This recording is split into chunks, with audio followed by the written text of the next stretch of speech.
మేము debt restructure చేసుకోవాలి. నువ్వు అడ్డగోలుగా 11% అప్పులు తెచ్చినావు. దాన్ని 7% తగ్గించాలంటే కేంద్ర మంత్రిని కలవాల్సిన అవసరం లేదా?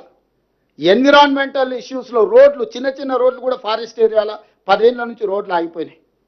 ఎన్విరాన్మెంట్ మినిస్టర్ని కలవకుండా అనుమతులు వస్తే ఈరోజు రీజనల్ రింగ్ రోడ్ మనం నిర్మించుకోవాలనుకుంటున్న ఆ మంత్రిని సర్ఫేస్ మినిస్టర్ని కలవకుండా అనుమతులు వస్తే, ఈరోజు మెట్రో అనుమతి తెచ్చుకోవాలనుకున్నాం, ప్రధానమంత్రిని కలవకుండా మెట్రో అనుమతి వస్తుందా?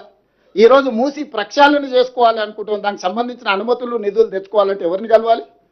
నువ్వు ఇవన్నీ ఇస్తావా చెప్పు? రోజు ఆడికే వస్తాం, ఎర్రవల్లి ఫామ్ హౌస్కి వచ్చి కూర్చుంటాం, కూర్చుంటాం. వంతుల వారిగా నేను ఉత్తమైన డ్యూటీ చేస్తాం, ఒకరి తర్వాత ఒకరం. అన్నీ మీరే ఎట్లాగ ఉన్నాయి కదా. 10 పైసలు మితికి ఇవ్వండి, 50,000 కోట్లు ఏమవుతుంది? సంపాదించింది ఇద్దరు బాబామర్దలు అనుకుంటే ఒక 50,000 కోట్లు ఒక లెక్కనా? బాండ్స్ రాసిస్తాం రాష్ట్ర ప్రభుత్వం నుంచి. 10 పైసలు మితికి ఇయ్యండి, ఏడ దాచుకుంటారు? దాచిపెట్టుకొని టెన్షన్తో బీపీ షుగర్లు లో బీపీ వచ్చేసి హాస్పిటల్ వాడాల్సి వస్తుంది, దాచుకుని ఎవరు దొంగ ఎత్తుకపోతాడో అని. ఎందుకు వస్తున్నాయి లో బీపీ షుగర్లు?